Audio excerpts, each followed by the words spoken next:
तो ये जैसे कि शर्ट खराब हो रही है, मतलब मैं समझा नहीं, ये दिख रहा है कुछ ग्लैमर दिख रहा है, ये यहाँ से खोल दूँ, ये ठीक है अजय जी, देख लो आप जैसा कहोगे अजय सर, ये ठीक लग रहा है, ठीक है, thank you so much.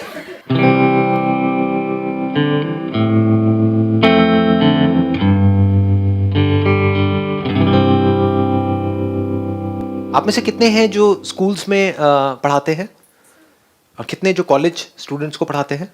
Okay, the topic is कि जो आप कर रहे हैं, चाहे स्कूल में पढ़ा रहे हैं चाहे कॉलेज में पढ़ा रहे हैं, वहीं पर और पढ़ाने के अलावा what else can be do? आप पीटी सर हैं, if I am not wrong? नहीं सर, मैं प्राइमरी टीचर हूँ। अच्छा, आप प्राइमरी टीचर हैं, हाँ ठीक है सर, मैं एक सरकारी स्कूल में प्राइमरी टीचर हूँ। तो अच्छा। मैंने बच्चों से पूछा कि बेटा आप अपनी पर्सनैलिटी से, अपने रंग रूप से कौन कौन खुश है। तो उस टाइम मेरी क्लास में 32 स्टूडेंट थे, उनमें से 31 स्टूडेंट्स थे, उन्होंने ये कहा कि सर हम खुश नहीं है। किसी ने कहा मेरा नाक लंबा है, तो मैंने उनकी काउंसलिंग की कि बेटा सैफ अली खान को देखो आप। किसी ने कहा मेरा कलर डाउन है, तो मैंने कहा आप अब्दुल कलाम को देखो। तो ऐसी बहुत सी चीज़ें हैं हम जो पढ़ाई के अलावा कर सकते हैं, और जो उनके अंदर कॉम्प्लेक्स है, जो हीन भावनाएं हैं, उन्हें हम निकाल सकते हैं। क्योंकि अगर हम नहीं निकालेंगे तो फिर आगे जाकर के उनके जो सक्सेस के जो मार्ग है उनमें वो बाधा बनेगी। Excellent, let's give a big hand for him. बहुत बढ़िया, please have it. This is something very very interesting, क्योंकि हम कई बार क्या होता है डे टू डे लाइफ में इतने एंटैंगल्ड हो जाते हैं कि अपना काम काम काम काम, ऊपर से pressure pressure pressure pressure, deadline deadline deadline, यही सब चल रहा होता है ना, कि इस टाइम तक ये हो जाना चाहिए, अभी एग्जाम आ रहे हैं, अभी ये चेकिंग हो रही है, ये हो रही है। इतना हम इन्वॉल्व हो जाते हैं कि हम भूल ही जाते हैं कि हम जी क्यों रहे हैं। क्या सिर्फ काम करने के लिए? काम क्यों करते हैं? पैसे के लिए। पैसे से क्या होता है? पेट भरता है। क्या सिर्फ इसलिए जी रहे हैं? वो तो जानवर भी जी रहे हैं, जानवर भी अपना पेट तो भर ही लेते हैं ना। तो हम में और जानवरों में फर्क क्या है? क्या हम किसी तरीके से ऐसा, I am 100% sure without a shadow of doubt, जो मैं आप सबकी आंखों में देख रहा हूं, कि क्या हम सबके अंदर ये डिजायर है या नहीं है कि हमारी वजह से किसी की लाइफ बेटर हो जाए? ये डिजायर है, लेकिन हम कितना कर पाते हैं ये? अगर हम सच बोले अपने आप से तो बहुत कम। क्यों? क्योंकि हम अपना डे टू डे लाइफ में एंटैंगल्ड हो जाते हैं, उलझ जाते हैं डे टू डे पेटी इश्यूज में। कोई बंदा बैठा है, वो आपको अननेसेसरी ऊपर से बैठ करके टॉर्चर कर रहा है, कुछ उल्टा सीधा बोल रहा है, आपका मूड खराब कर रहा है, आप सही भी कर रहे हो तब भी आपकी गलतियां निकाल रहा है। कोई है अपनी प्रमोशन के लिए आपको नीचे गिरा रहा है, आप जो अच्छा कर रहे हो वो कोई देख नहीं रहा है, जरा सा आपने कुछ कर दिया तो आ करके आपकी धज्जियां उड़ा दी, है ना। ये सब चीजें हो रही हैं जो अभी आपको बिग इश्यूज लग रहे हैं। In reality these are just petty issues. आज से 20 साल बाद आपको याद भी नहीं रहेगा ये सब बातें। क्या याद रहेगा? कि मैंने किसकी लाइफ टच करी, सिर्फ माइंड के लेवल पे नहीं, दिल से। तो अगर हम अपना ध्यान ये समझ लें कि जिनको हम बिग इश्यूज समझ रहे हैं वो एक्चुअल में बहुत ही छोटी चीज है हमारी लाइफ में, वो इंपॉर्टेंट नहीं है। मतलब वो चीजें होती रहेंगी अपने लेवल पे, वहां पे बात चलती रहेगी, ये चलती रहेगी, लेकिन उसकी वजह से हम अपना मूड खराब ना करें। क्योंकि जहां आपका मूड खराब हुआ, अब आप क्या अच्छा करोगे बच्चों के लिए? जैसे अगर आप इसको, मेरी बात की गहराई को अगर आप पकड़ पाए, आप लोगों का खुश होना बहुत जरूरी है, इतना जरूरी है जिसकी कोई हद नहीं है। क्योंकि जो इंसान खुश होता है वो कभी किसी के साथ गलत नहीं कर सकता।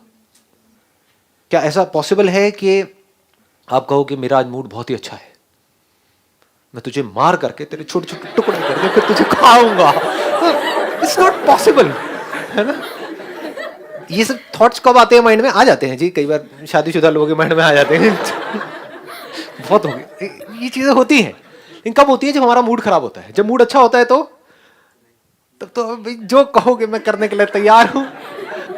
सो आप लोगों का मूड अच्छा होना, आपका खुश होना अपनी लाइफ से बहुत जरूरी है। आप दुखी किस वजह से होते हो, अगर आपको ये समझ आ जाए, जिन भी वजहों से आप हो रहे हो, सब छोटी मोटी चीजें हैं।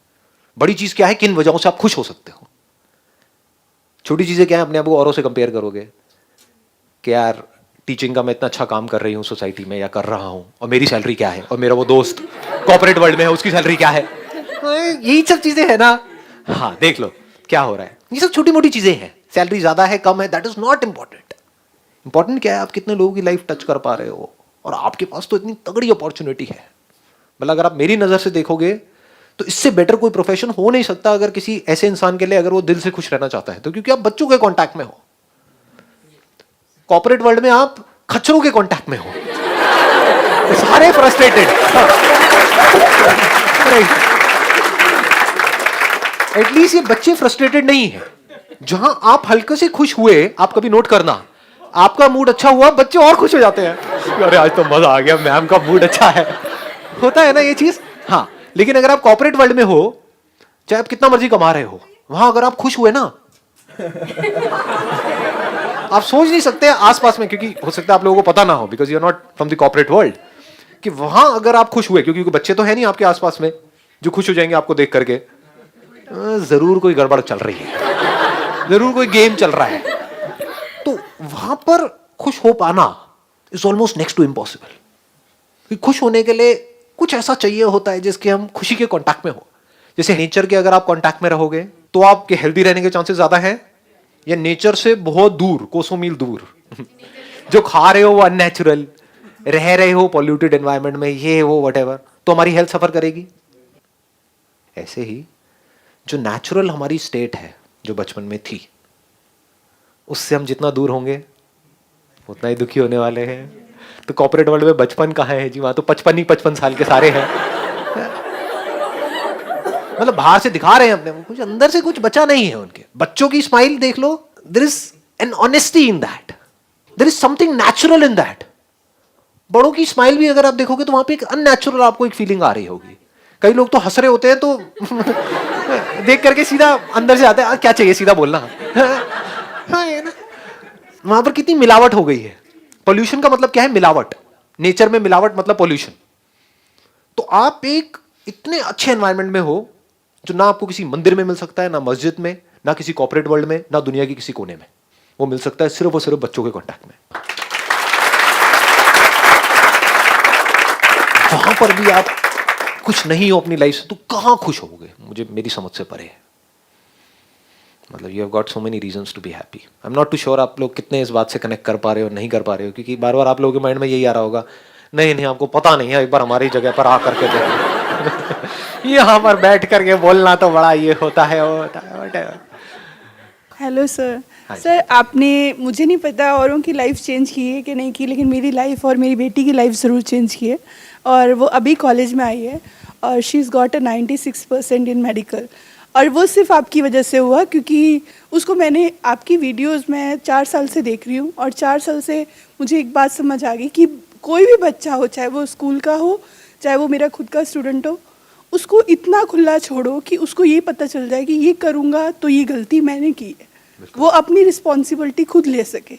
हम टीचर्स क्या करते हैं कि हम उनकी कमियां तो उनको एहसास करा देते हैं, लेकिन जहाँ पे उनको अप्रिशिएट करना होता है वहाँ पे हम बैक ऑफ कर जाते हैं कि हमारी वैल्यूज कम ना हो जाए। Let's give a big hand for. Thank you very much. बहुत बढ़िया। हाँ, आप बोलिए। इन्होंने प्लीज बोल दिया तो मैं कुछ बोल नहीं सकता। सर मैं छोटे बच्चों से डील करती हूँ, 3 to 4 years जो ओल्ड होते हैं। तो नो डाउट सर, जो उनके चेहरे पे स्माइल होती है और मॉर्निंग में आके इतना अच्छा लगता है, क्योंकि एक हैबिट क्लास में मैंने बनाई हुई है कि टीचर को गुड मॉर्निंग विश करने के बाद सबसे पहले तो यही बात करनी है, I love you my class. So revert मुझे मिलता है आई लव यू मैम। तो वो इतना अच्छा होता है मॉर्निंग में, इतना रिफ्रेशिंग लगता है कि वाओ, कोई तो है जो मुझसे प्यार करे इतना ज़्यादा।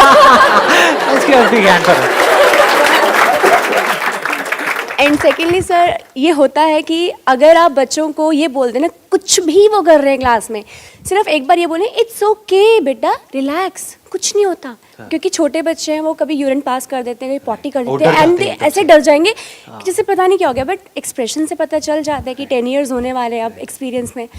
तो एक्सप्रेशन से जैसे ही पता चलता है तो मैं कहती हूँ इट्स ओके बेटा, पॉटी निकल गई, कोई बात नहीं, क्लीन हो जाएगी। हमारी भी निकल जाती है। आते हैं एडल्ट डाइपर्स आते हैं। हाँ, तो इनको बता सकते हो कि हाँ भाई, तुम्हें क्या पता, तुम्हारे दादाजी की भी निकलती है। मैजिक वर्ड में जैसे हम कहते हैं ना सॉरी और थैंक यू, हम ये यूज़ करते हैं। और मैजिक वर्ड में हम ये भी वर्ड ऐड कर सकते हैं, it's okay. It's okay, it's okay बेटा, रॉन्ग हो गया, क्या हो गया, फिर हम सीख लेंगे। अब आपकी सुन भी लेते होंगे, प्लस जाकर के घर में बताते होंगे हक फेवरेट करते हैं, मैम, सर, हक सारे करते बच्चे हैं, मेरी फेवरेट किस मैम, करेंगे फेवरेट कि मैम मैम। आप बहुत अच्छे हो, और मैं नहीं आती हूँ तो वो इतना रोते हैं फिर उसके बाद। बहुत ज़्यादा। गीता मैम क्यों नहीं आई, गीता मैम क्यों नहीं आई। अरे वाह जी वाह, आप तो छा गए, आप पूरी इंडिया की गीता मैम बन गए। आपको खुद को नहीं पता है अभी, व्यूज लाखों लोग इस वीडियो को देखने वाले हैं। गीता मैम क्यों नहीं आई? गीता मैम आज यहाँ पर आई, मैं भी खुश हो गया, बच्चे का मैं खुश हूँ। आई एम सो ग्लैड कि आप यहाँ पर आए. Thank you so much. Same here sir, same here. Hello sir, मैं थोड़ा सा मतलब इन द सेंस कि मैं ड्रामा पढ़ाती हूँ when it comes to teaching children, क्योंकि हम पढ़ा नहीं रहे होते हैं. एक है इम्प्रोवाइजेशन, एंड आज की डेट में भी बच्चे उस चीज़ को इतना इंजॉय करते हैं क्योंकि वो उनका पर्सपेक्टिव होता है. हम हमेशा मेरा पर्सपेक्टिव, ये देखो, ये मेरे तरीके से देखो, हम हमेशा इस चीज़ में डिफ़र कर जाते हैं कि हम कभी ये नहीं सोचते कि बच्चे का पर्सपेक्टिव क्या है. तो कहीं ना कहीं इम्प्रोवाइजेशन जो पूरा टर्म है, तो वो इसी बात के बारे में बात करता है कि मुझे उस सिचुएशन के बारे में क्या लगता है. तो वहीं से दूसरा टर्म आता है हियर एंड नाउ. ड्रामा का सबसे इंपॉर्टेंट होता है हियर एंड नाउ. हम एज एन एक्टर हम बड़ा प्रिपेयर करके चलते हैं कि जी ऐसा मेथड एक्टिंग और ये और वो, बट हम ये भूल जाते हैं कि जब उस मोमेंट पे कुछ भी हो सकता है. इट्स अ लाइव फॉर्म, कुछ भी हो सकता है. और होता ही है. होता ही है. सो उस टाइम पर वो जो हियर एंड नाउ है ना, कि हाँ मैं यहाँ पर हूँ और मैं यहीं पर हूँ, वो मोमेंट जीना वो बहुत इंपॉर्टेंट है. Let's give a big hand for her. आपने जो बातें कही हैं वो बड़ी इंटरेस्टिंग है, और वो सिर्फ जो आप कर रहे हैं वहीं पर रेलेवेंट नहीं है, यानी कि थिएटर में, ड्रामेटिक्स में वहीं पर रेलेवेंट नहीं है, ये ओवरऑल लाइफ में भी बहुत रेलेवेंट है. एक आपने बोला इम्प्रोवाइजेशन, कि लाइफ में हमेशा वैसा नहीं होता है जैसा हम सोचते हैं. और ये कोई, मैं हवा में बात नहीं कर रहा हूं, ये आप सबका एक्सपीरियंस है, हमारा सबका एक्सपीरियंस है. हमने लाइफ में जैसा सोचा, क्या वैसा हुआ हमारे साथ में? क्या जैसा हम चाहते हैं वैसा होता है? तो जब वो ना भी हो, तो जो है उसी में खुश हो जाना इज इम्प्रोवाइजेशन. इम्प्रोवाइजेशन मीन्स कि कहीं पर कुछ गड़बड़ हो गई है, या कोई सिचुएशन है which is kind of monotonous, कुछ बोरिंग है, उसको इंटरेस्टिंग कैसे बनाया जाए. दूसरा आपने कहा हियर एंड नाउ. इससे बड़ी चीज कोई हो नहीं सकती. तो मे बी अपनी क्लास में कुछ बीच बीच में सिर्फ 5 मिनट के लिए, कि जो है बस उसके बारे में हम बात करेंगे. कुछ ऐसा जो है इस क्लास में, लेकिन आज से पहले किसी ने ऑब्जर्व नहीं किया, आप करो और बताओ. हमें लगता है कि हम जानते हैं, कुछ नहीं जानते हैं. हम ख्यालों की दुनिया में होते हैं, सपनों की दुनिया में होते हैं. मैं आपको ऑनेस्टली बता रहा हूं, अगर अभी आज आप घर जाना, अपने घर जाकर के जिस कमरे में, जिस घर में आप रह रहे हो पिछले 10 साल से, 20 साल से, वहां पर जाकर के इस नजर से देखना अपने उस कमरे को, जिस नजर की मैं बात कर रहा हूं, कि देखता हूं इस कमरे में कुछ ऐसा है जो आज से पहले मैंने कभी ऑब्जर्व नहीं किया है. 1 2 नहीं, हजारों चीजें नजर आएंगी. Once we become aware of कि हमारे आसपास में क्या हो रहा है, तो हम ख्यालों की दुनिया से बाहर आ जाते हैं. सारी प्रॉब्लम्स हैं ख्यालों की दुनिया में. जो हम एक्ट नहीं कर पाते हैं सही तरह से अपनी लाइफ में, वो बिकॉज कि हम यहां जीते रहते हैं, यहां नहीं जीते हैं. जो होता है वो हमको दिख नहीं रहा होता है, वो हमको सुनाई नहीं दे रहा होता है. कोई बोल कुछ रहा होता है, हम उसको सोच कुछ रहे होते हैं और उससे लड़ रहे होते हैं, जबकि लड़ने की जरूरत नहीं होती है. बहुत बार तो सुनना होता है. सुनते कहां है? सुनना सिखाया किसने है? देखना सिखाया किसने है? रटना सिखाया है. देखना कहां सिखाया है? वो जो रटा है उसके बेस पे बोलना सिखाया है. देखना कहां सिखाया है? वी जस्ट अज्यूम कि नहीं, देखना तो आता है. कहां आता है? जो है उसको देखना आता है क्या? तो उस वक्त क्या किया जा सकता है? सिर्फ यहां पर जो है, हर क्लास में कुछ नया. और आई एम 100% श्योर बच्चे, अगर आप उनको मौका दोगे ना, 5 मिनट क्या 5 घंटे तक बोलते रहेंगे. बोलो तो सही, कुछ ऐसा जो आज से पहले इस क्लास में नहीं था. वो कहेंगे हाँ, यहां पर इस दीवार पे, इस जगह पे निशान पहले नहीं था, ये मक्खी नहीं थी, ये मक्खी की आवाज नहीं थी. If you are absolutely aware of every single movement in your life, आप देखोगे लोग रोबोट्स की तरह जी रहे हैं. कल मैं एक पार्क में वॉक कर रहा था अपने घर के पास में, वहां पे एक चूहा मरा हुआ था. वो लोगों को पता ही नहीं है. मैं वहां से जा रहा हूं तो मेरे को पता है कि अब वो पॉइंट आने वाला है, तो उससे थोड़ी देर पहले मैं सांस रोकता था, फिर धीरे धीरे छोड़ करके वहां से आगे बढ़ता था. वो लोग गुमसाड़ की तरह चले जा रहे हैं, उनको होश ही नहीं है, उनको पता ही नहीं है वहां पे बदबू है, बस अपनी अपनी ख्यालों में खोए पड़े हैं. ये बहुत बड़ी क्वालिटी है, to be here and now. ये नहीं आया तो इंसान होने का कोई फायदा ही नहीं है, मशीन है. तो I am talking about somebody who is a human being, an active human being. वो उसकी शुरुआत कहां से होगी? आप लोग कर सकते हो और कोई नहीं करेगा. ये nobody else can do it.